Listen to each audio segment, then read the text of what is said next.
DJM TV.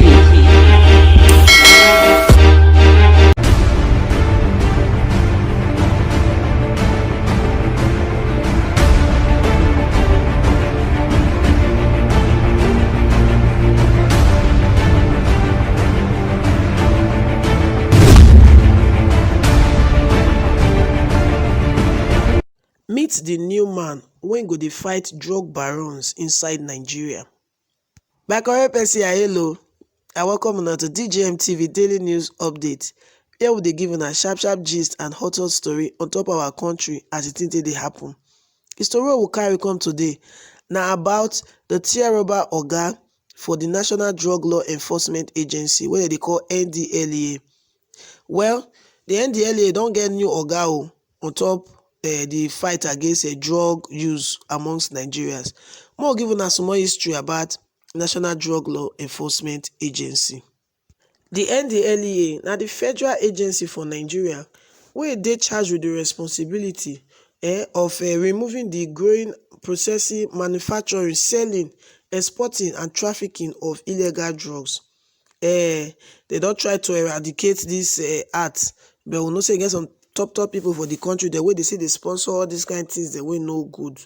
Well, wetin dem dey do be say dem dey arrest people wey dey plant these drugs. Anybody they see in possession of illegal drugs, dem dey arrest these people and they put them for their correctional facility as they call am.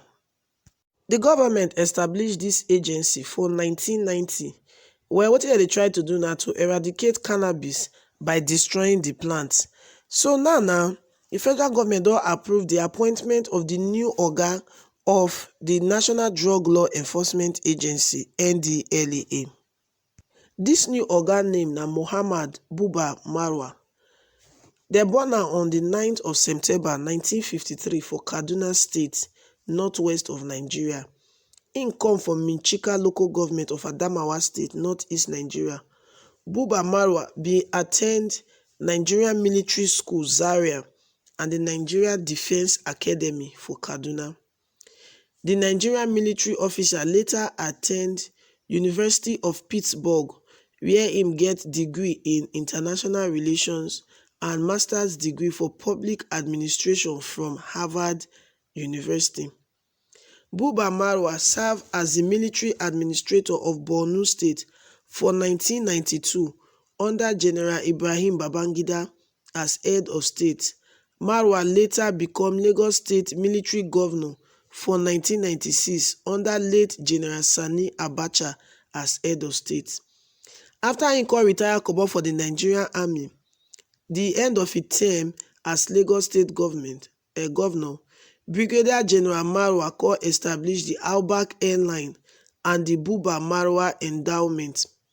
For September 2003, Buba Marwa give up in position as the chairman and chief executive officer of the Albak Airline, and for May 2007, the federal government of Nigeria withdraw the operating license of this airline inside the katakata the way boss sake of political reasons them.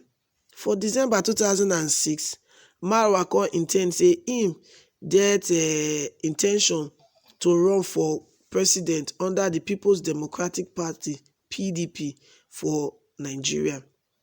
He move not succeed as they not give her support, so they can't give the support to the late Umaru Musa Yar'Adua, who later become president.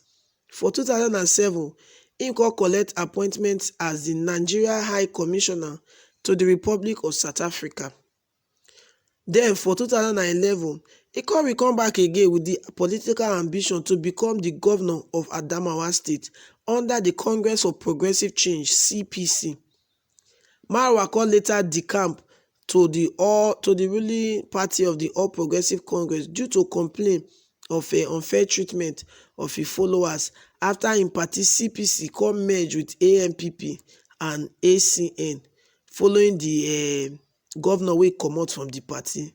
Well, for 2015 June, Marwa later returned to APC with his followers following the swearing-in of President Muhammadu Buhari on May 29, 2015. Now this year, President Muhammadu Buhari approved the appointment of the former military governor of Borno and Lagos State, Brigadier General Mohammed Buba Marwa, retired, as the new chairman, chief executive officer of the National Drug Law Enforcement Agency. The appointment will take effect immediately, cause say Marwa take over from Alhaji Mohammed Mustafa Adala when they appoint as Ndlea chairman for January 11, 2016. Well, the new boss na member of the APC and a staunch supporter of Buhari, and he don earlier serve as chairman of the Presidential Advisory Committee for the Elimination of Drug Abuse between January 2018 and December 2020. Now, Garba Shehu na confirmed the appointment of Marwa by the president when he talk say yes, so na true. The president don approve the appointment of General Marwa as the new Ndlea chairman. Marwa will resume duty immediately as an appointer for Abuja as the new oga of the Ndlea. Don talk say im dey concerned sake of the case of a rising number of drug users for inside Nigeria. He say for 2018, Ndlea estimate say 14.3 million Nigerians na dey involved for the use of illegal drugs and drug abuse.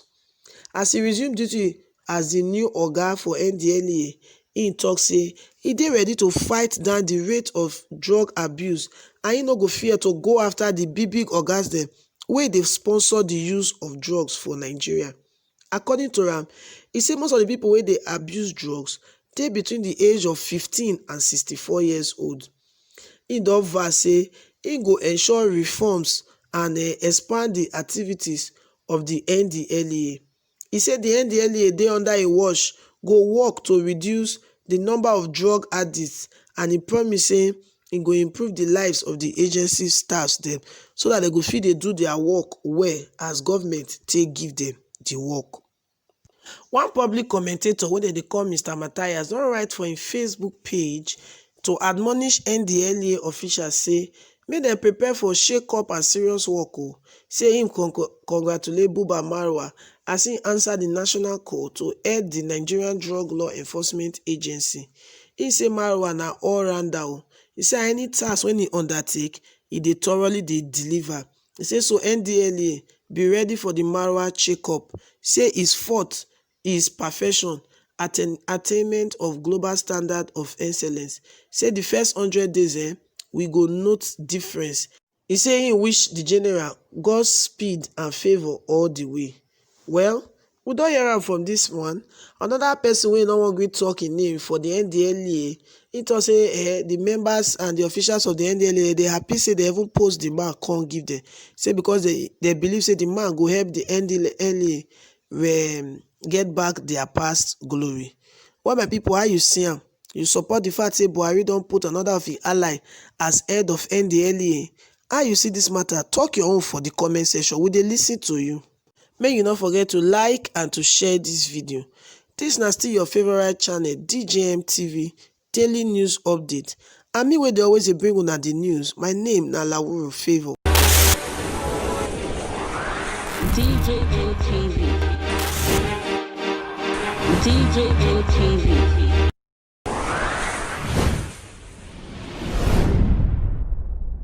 People don't say no, they don't like it. Welcome to DJM TV. DJM TV.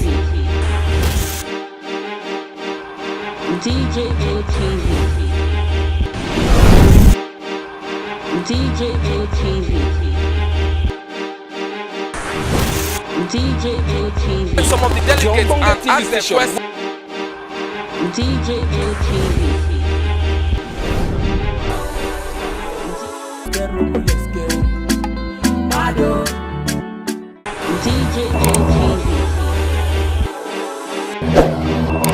DJM TV. DJM TV.